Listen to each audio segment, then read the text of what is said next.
recomptage des voix dans plusieurs États, contestation du vote par correspondance, remise en cause du suffrage indirect, le dernier scrutin aux États-Unis a alimenté la méfiance à l'égard du système électoral américain. Si Joe Biden l'a bel et bien emporté en nombre de grands électeurs, Donald Trump réalise le score le plus élevé jamais obtenu par un président sortant, et il lui aurait suffi d'une poignée de voix dans quelques États clés pour être réélu. Ceci alors qu'il a engrangé 6 millions de votes populaires de moins que son adversaire. La victoire de Joe Biden n'en est pas moins limpide dans ces États clés si on la compare aux élections précédentes. Mais le système en place depuis plus de 200 ans est-il à la hauteur des grands principes démocratiques dont les États-Unis se revendiquent? Faut-il le réformer? Et si oui, comment? La plupart des démocraties dans le monde élisent leur président grâce au vote populaire ou suffrage universel direct. Celui qui comptabilise le plus de voix devient président. Ce n'est pas le cas des États-Unis, même si, lorsque les Américains se rendent aux urnes, leur bulletin de vote porte le nom des candidats, ils ne votent pas directement pour eux, mais pour une liste d'électeurs affiliés à l'un ou l'autre des partis. Le candidat qui remporte la majorité des voix remporte tous les grands électeurs. Ce sont ensuite ces grands électeurs qui désignent formellement le futur président des États-Unis et son vice-président. Cela a lieu le premier lundi qui suit le deuxième mercredi de décembre. Le nombre de grands électeurs est proportionnel à la population des États. À titre d'exemple, la Californie compte 55 grands électeurs, tandis que le Wyoming compte 3 délégués. Un votant dans le Wyoming vaut donc environ 3 votants en Californie. L'idée d'un collège électoral remonte à 1787 et la rédaction de la Constitution.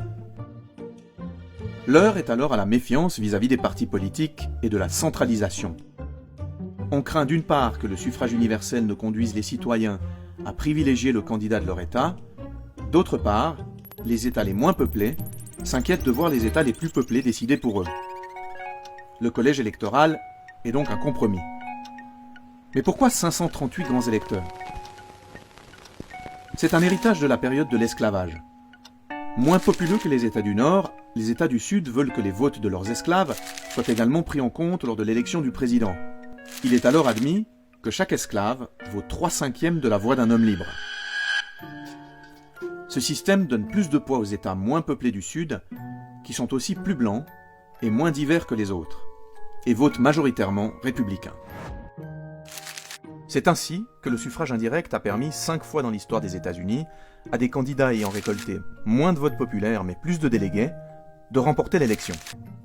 Autre particularité du système électoral américain, les États du Sud, ayant tendance à voter avec une majorité républicaine, et les États de la côte pacifique et de la Nouvelle-Angleterre ayant tendance à voter généralement démocrate, chaque élection présidentielle se joue dans quelques États clés, les swing states, où d'ailleurs l'immense majorité des budgets de campagne est dépensée.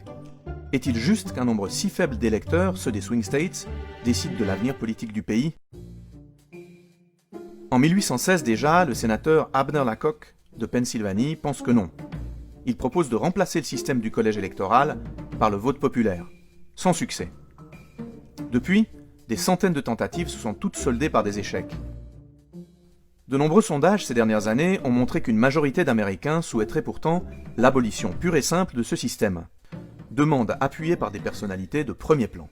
I think that clearly what we have got to do is end a system which allows a candidate who gets a minority of votes to become president, and a system which ignores the needs of over 30 states in this country. Il y a 2 options pour réformer ce système.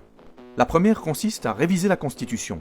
Seul un amendement voté par les 2/3 des 2 chambres et ratifié par les 3/4 des États pourrait permettre son abolition, ce qui est pratiquement impossible selon les observateurs.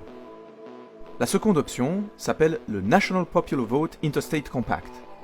C'est une alliance entre États par laquelle ceux-ci s'engagent à imposer à leurs grands électeurs de voter pour le candidat arrivé en tête du vote national. 16 États, pour la plupart solidement démocrates, y ont adhéré depuis 2007 pour un total de 196 grands électeurs. Mais il est prévu qu'elle n'entre en vigueur que lorsqu'elle totalisera 270 grands électeurs. Le vainqueur de la présidentielle serait alors forcément celui du vote national. Problème, les républicains n'ont pas vraiment intérêt à abandonner un système qui leur a offert la Maison-Blanche 2 fois en 15 ans. Idem pour les swing states, au centre de l'attention tous les 4 ans, et les petits États surreprésentés. Outre le système des grands électeurs, contesté depuis des décennies, d'autres ingrédients ont perturbé la recette électorale en 2020. L'explosion des votes par correspondance d'abord, qui pose la question de la sécurisation adéquate des données, vu le volume de bulletins à traiter. La souveraineté des États fédérés dans l'organisation des scrutins conduit également à un labyrinthe de règles et de délais propres à chaque État. Et enfin, l'absence de règles claires pour la transition entre la date du scrutin et la désignation formelle du chef de l'État par les grands électeurs. C'est la faille qui a permis à Donald Trump de se comporter comme il l'a fait.